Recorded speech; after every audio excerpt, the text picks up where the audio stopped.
As many of you know, this time around Halloween or Ihe Samhain,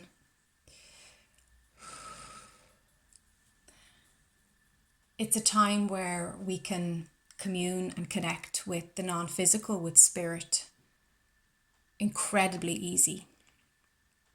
Even those of you that feel like you don't hear your loved ones who've transitioned easily, you'll find at this time, if you're not physically hearing them,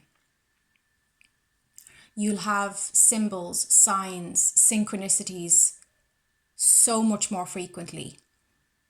And I'm also getting for your pets. Some of you, your dog, I'm getting a dog. There's so much communication, and it's not necessarily verbal, especially if it's from a pet, because pets communicate with us telepathically. They're very empathic, especially dogs and cats. And those of you who feel you have a particular soulmate connection with your animal, that's an eternal connection. And they will be communicating really, really clearly with you over the coming days, especially at this time, because we're given this gift. The old traditional way of saying it was that the veil between the physical world and the non-physical world is at its thinnest. So if you want to reach out to your mother, your father, your brother, sister, someone in non-physical, this is a great time to do that. I loved Halloween as a kid. I loved the whole ritual, the bonfires, the dancing around in the dark, the dressing up, the sweets, the fruit, the nuts. Halloween in the 80s, for us kids then, was pretty simple and pretty humble. And I love the creativity of it because, we would spend weeks before preparing, making all our outfits and our masks and hats from scratch. We didn't buy, we might have bought a witch's hat maybe in a shop. That was probably the only thing that you bought. I know now today the kids, everything is kind of bought, but we did it old school, and I wouldn't change that for anything. It was so much fun, the excitement building up to Halloween. But the light codes that I felt in this last, we'll say, 4 days have just been amazing. And I really felt that every time a wave of pain would hit me, I felt like it was a little death. What do they call le petit mort? Mort. I'm probably not pronouncing that properly. Ellie, you can correct my French. But the little death, I felt like there was a little twinge of that 2012 shifting energy lately. It reminded me of that time a little bit, where I feel like there's a part of my old identity, the last remnants of that 3D pain body, being released,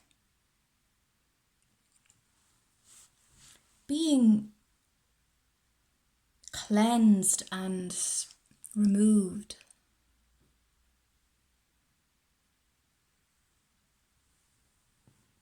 Like it had to slowly die off. Yeah. Sometimes I think the incredible pain that I carry in my lower chakras is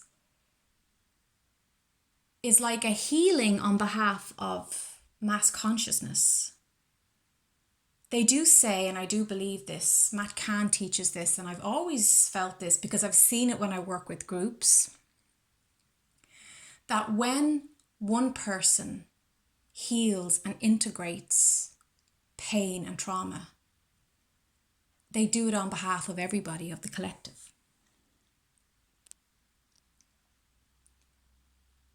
And I've seen that in group settings. When one person would volunteer or step forward or burst into tears, and I would work with them in the group, when we would shift through that issue, it would have a domino effect. You'd see it, it would hit off all of us. Just like dominoes, like a train of dominoes falling, we would see a reflection of that person's pain in ourselves just fall to the floor. And I feel that we are more connected now than ever. Not in a physical way, absolutely not physically. That's something that we will hopefully have the chance to bring back into balance.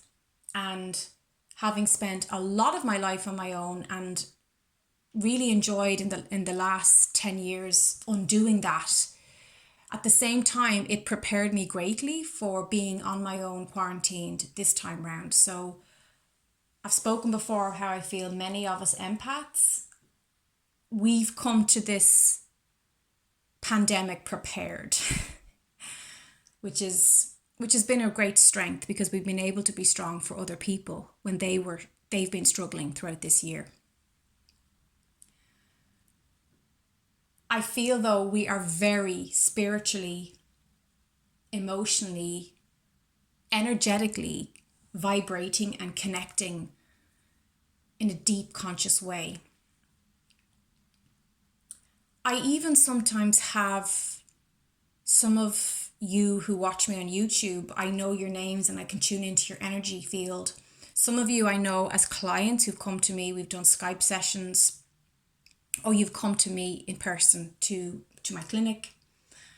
Then there's those of you I know through email or through sharing our wisdom and knowledge together, our experiences.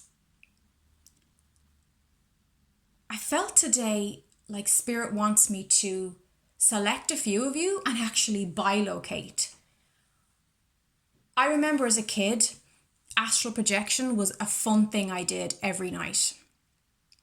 I didn't think it was unusual, or I didn't realize what I really was doing. I just knew it felt fantastic. I loved leaving my physical body and I loved going up and out of the house and going to all these fabulous lands. I also had a particular penchant, my French is really coming out now, penchant for going to the fairies. I loved there was a tree, I would see this big tree and I would go down, like a big oak tree, and I would go into the roots and I would spiral down. And I still do this now and again, even as an adult, but I did it a lot as a kid and a teen. And I would spiral down into Middle Earth, into the underground, and go into the elemental kingdom where I would meet my fairy spirit. And I would go to these amazing fairy banquets and parties, or if I was struggling with something, they would bring me into a cave and there was this black cat with green eyes that would talk to me and guide me and direct me. I feel all these practices can be amplified at this time, whatever you like to do. I used to sometimes do little spells and things. When I say spells, it was really just an old paganistic shamanic way of manifesting, creating the reality that I wanted. So these things can be fun. Our psyche loves ritual. Right now, I love candles. Everyone knows if you want to get Avian a gift, a simple, unscented, natural candle is very appreciated. I absolutely love them because they give so much joy. I'm just blowing the Palo Santo. They give so much joy. They provide light. They also attract the angels and the fairy elemental energies because they are drawn to the light because like attracts like. And being light beings, they're drawn into the light. So I like to light a candle every evening. Doesn't matter where I am, what I'm doing. I also love to burn Palo Santo. I burn white sage, other herbs as well. But the point is, there's something about Samhain or Halloween that is very ritualistic and that really taps us into our inner world and brings us into a deeper state within ourselves. It's a time of magic. You know, if you have rattles, if you have any shamanic tools, drums, it's a great time to do that too. When I was a teenager, for years, I would cast what's called casting a circle in my room. On Halloween, I would strip naked and I would do mirror magic, and I would sing and chant and drum, and I would call in my ancestors. For me, Halloween is about connecting with my ancestors, my family in spirit, those who came before, who cleared the path, who paved a way. And I haven't done that for many years.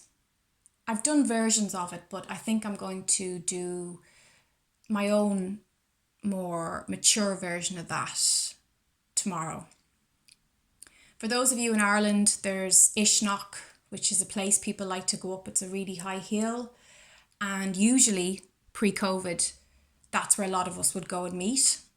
And there would be celebrations and a bonfire, and there would be lots of pagans and shamans and spiritual people gathering there to celebrate the move into the darker time. I can't imagine that happening because we're in lockdown. So we have to find our ways to adapt to these changes.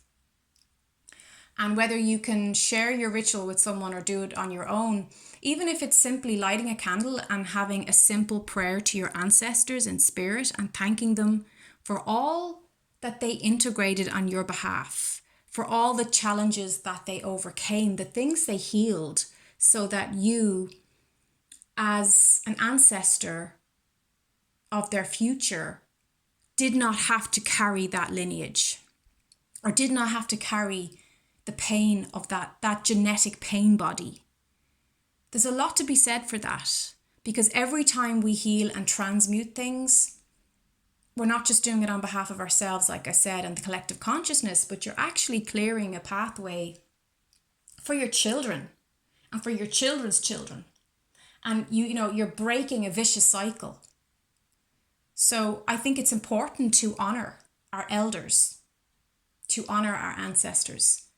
And I always do that at this time of year. Even if it's like, sometimes I'd often be working late on Halloween actually. Not this year because I'm taking a break, I'm taking a rest. As you know, I've been downloading and integrating a lot. But I would always make, even if it was just 10 minutes time. Another lovely tradition is you can leave a plate of food and a glass of milk or a glass of water outside your back garden or your home to honour the souls that have departed. It's just a celebration of them. And I would have done that. My mum would have done that. My mother's mother would have done that. It's a lovely wink and nod again to your family and to your ancestors. It's recognizing that they existed and that they still exist and that their energy is still alive in your heart. So let's talk about these light codes that have been pouring and streaming down upon us. For some, they're going to feel that as inflammation. Like it's going to feel too much because there's a pouring of these new codes that are for the fifth dimension. And you're also probably going to see a parting of ways with people who are not, for want of a better expression, up to speed with these codes. Allow what is dying and what is dead to rest. Allow it to be.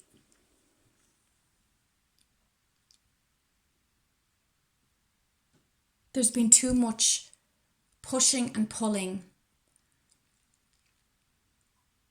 and splashing in the ocean of emotions that has been recent for you.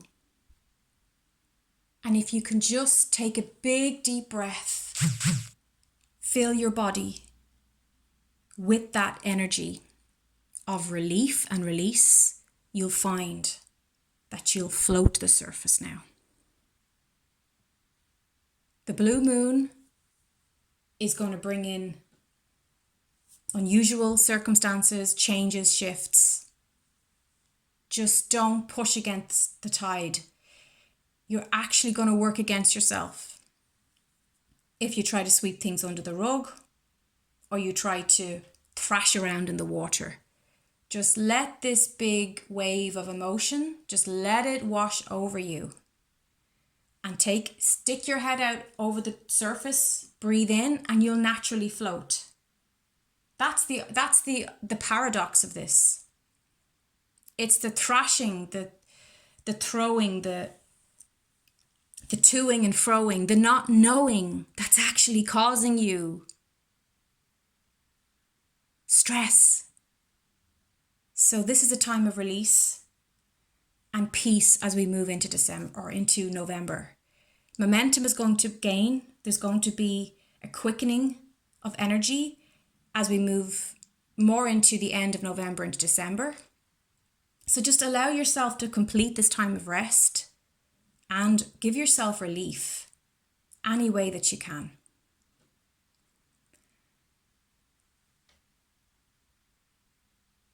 I hope you have a really nice Halloween.